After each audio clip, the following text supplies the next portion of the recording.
Chapter 13. So Abram went up from Egypt, he and his wife, and all that he had, and Lot with him, into the Negeb. Now Abram was very rich in livestock, in silver, and in gold.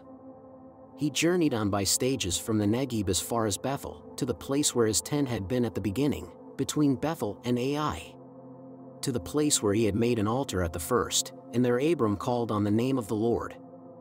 Now Lot, who went with Abram, also had flocks and herds and tents, so that the land could not support both of them living together, for their possessions were so great that they could not live together.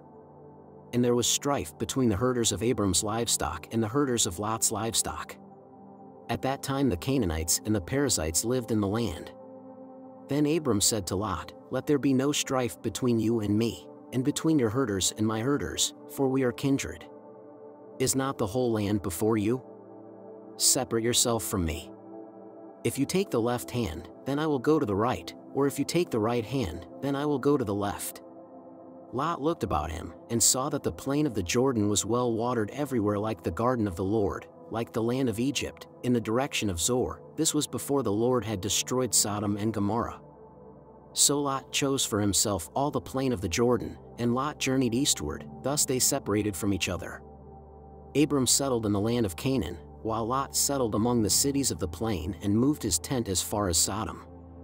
Now the people of Sodom were wicked, great sinners against the Lord. The Lord said to Abram, after Lot had separated from him, "Raise your eyes now, and look from the place where you are, northward and southward and eastward and westward. For all the land that you see I will give to you and to your offspring forever.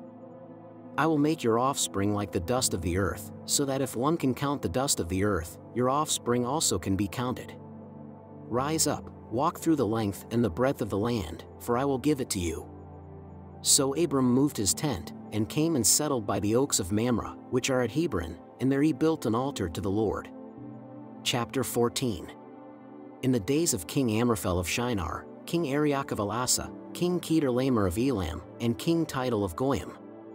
These kings made war with King Bera of Sodom, King Bersha of Gomorrah, King Shernab of Admah, King Shemeber of Zeboim, and the king of Bela, that is, Zor.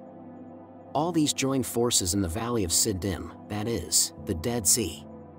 12 years they had served Kedorlaomer, but in the 13th year they rebelled.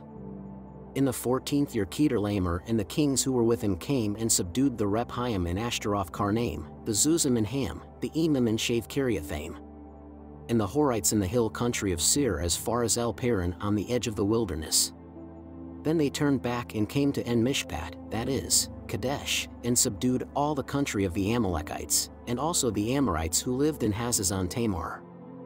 Then the king of Sodom, the king of Gomorrah, the king of Admah, the king of Zeboim, and the king of Bela, that is, Zor, went out, and they joined battle in the valley of Siddim, with King Kedorlaomer of Elam, King Tidal of Goyim, King Amraphel of Shinar, and King Arioch of Elasa, 4 kings against 5. Now the valley of Siddim was full of bitumen pits, and as the kings of Sodom and Gomorrah fled, some fell into them, and the rest fled to the hill country. So the enemy took all the goods of Sodom and Gomorrah, and all their provisions, and went their way. They also took Lot, the son of Abram's brother, who lived in Sodom, and his goods, and departed. Then one who had escaped came and told Abram the Hebrew, who was living by the oaks of Mamre the Amorite, brother of Eshcol and of Aner. These were allies of Abram. When Abram heard that his nephew had been taken captive, he led forth his trained men, born in his house, 318 of them, and went in pursuit as far as Dan. He divided his forces against them by night, he and his servants, and routed them and pursued them to Hobah, north of Damascus. Then he brought back all the goods, and also brought back his nephew Lot with his goods, and the women and the people. After his return from the defeat of Kedorlaomer and the kings who were with him, the king of Sodom went out to meet him at the valley of Shave, that is, the king's valley. And King Melchizedek of Salem brought out bread and wine, he was priest of God Most High. He blessed him and said, "Blessed be Abram by God Most High, maker of heaven and earth. And blessed be God Most High, who has delivered your enemies into your hand." And Abram gave him 1/10 of everything. Then the king of Sodom said to Abram, "Give me the persons, but take the goods for yourself." But Abram said to the king of Sodom, I have sworn to the Lord, God Most High, maker of heaven and earth, that I would not take a thread or a sandal thong or anything that is yours, so that you might not say, I have made Abram rich. I will take nothing but what the young men have eaten, and the share of the men who went with me, Aner, Eshcol, and Mamre. Let them take their share.